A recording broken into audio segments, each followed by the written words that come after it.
Okay, so 2 weeks ago we went out, we were searching for the USS Lexington, which was CV-2, the second aircraft carrier in the U.S. fleet. She was sunk during the Battle of the Coral Sea, and in the course of that we found approximately 11 aircraft that had been on board the carrier when she went down, so it was really exciting, and that was really our main goal for this mission.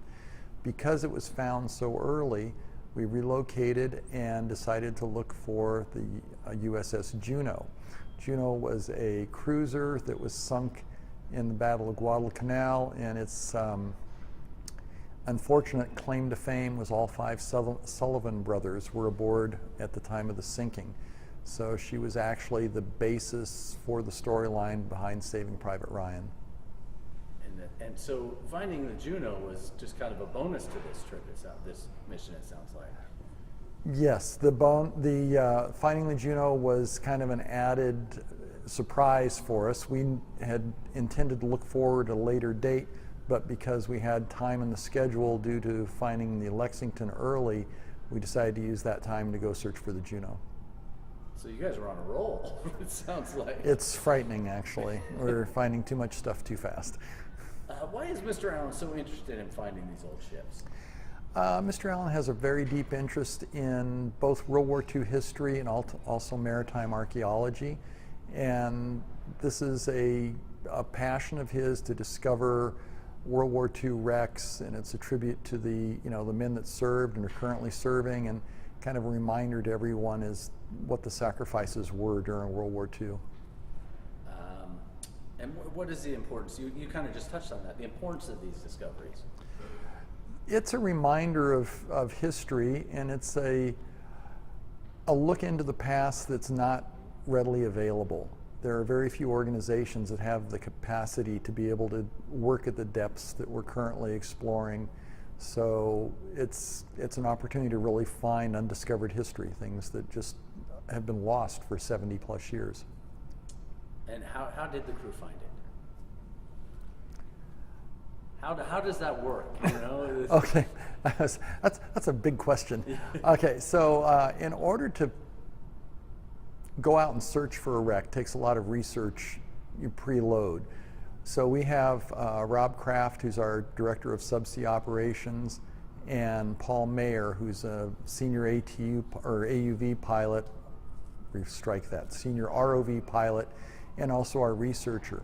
And they will spend weeks, if not years, researching a ship. And they go to the National Archives, they can go to the Naval Heritage and Historic Command, not sure that's the right order, and research everything they can about a vessel that's been lost.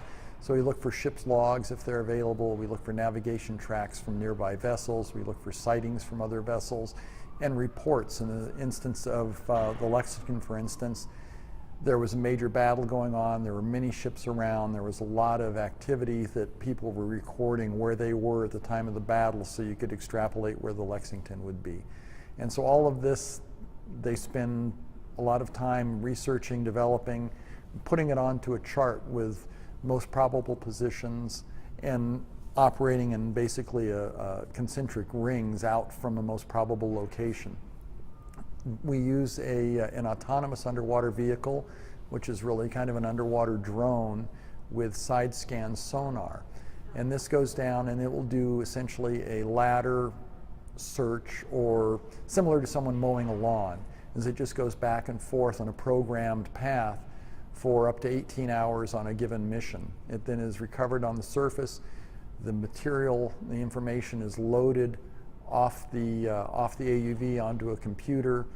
Batteries are recharged, or new batteries put in, and it's launched and it goes on another mission. And in the meantime, they're loading all of this data it collected, 17 hours worth of data into a computer, and looking for anomalies. So you try and rule out anything that could be a geological feature, mountains, rocks, things like that, and look for things that have sharp edges, a debris field that looks not, something that's not natural, that points out that this is probably a man-made wreck that we need to go down and look at.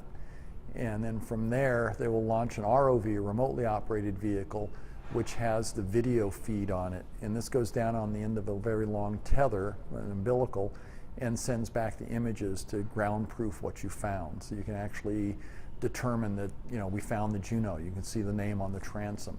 We found the Lexington. You see you look for a name. In the case of the Indianapolis, the first thing we saw was the hull number, the CA-35 on the bow when they went down with the ROV. So that's how you determine that you've actually found what you think you found. So you're looking at on a screen that it's gotten all this data, then you get it onto the computer, and you're looking at the computer while it's off on its next mission, and you're looking at it. What's that moment like when you actually see that, wait a minute, I think we've got something here? It's definitely an aha moment that you get something that's a sharp triangle or a perfect circle, something that's that's not normal in nature. And then it's like, I think we've got it. Look, here's a debris field. A debris field has fairly common characteristics. It's definitely not a rock pile. And then there's a lot of excitement, and they have to lower the ROV down. And depending on the depth, it can take 2 to 3 hours just to get something down to the bottom when you're dealing in anywhere from 3,000 to 5,000 meters depth. Wow. So you got 2-3 hours. You're trying to get that down there. So I'm sure there's some excitement that we're onto something here. Yeah, there's a lot of excitement. You're excited. You found something that you've been looking for, in some cases months, if not years of research leading up to this. And then there's this agonizing wait. Well, it takes, 3 hours for the ROV to get to the bottom just because it's 3,000 meters down or 5,000 meters down. That's great. Anything I didn't ask you that you'd like to add about all of this? Should I go? Like for him I to think add? you did that. I mean, just the whole idea that Paul is really honoring those people that protected our freedoms.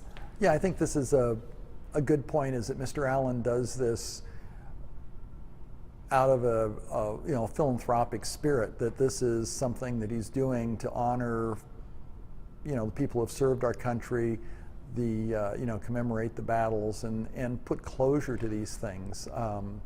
The Indianapolis, they're still survivors, that when they found this, it's, this is a completion to the story. They know where the ship is. And the same thing with these others, whether they're still survivors of the vessels or not, it gives closure to family members and children, descendants of these people, that they know what happened. And this is all done without any commercial gain to it at this point. So I'm very proud to be part of this organization and be able to take part in something like this, because it's a truly unique opportunity. That's great.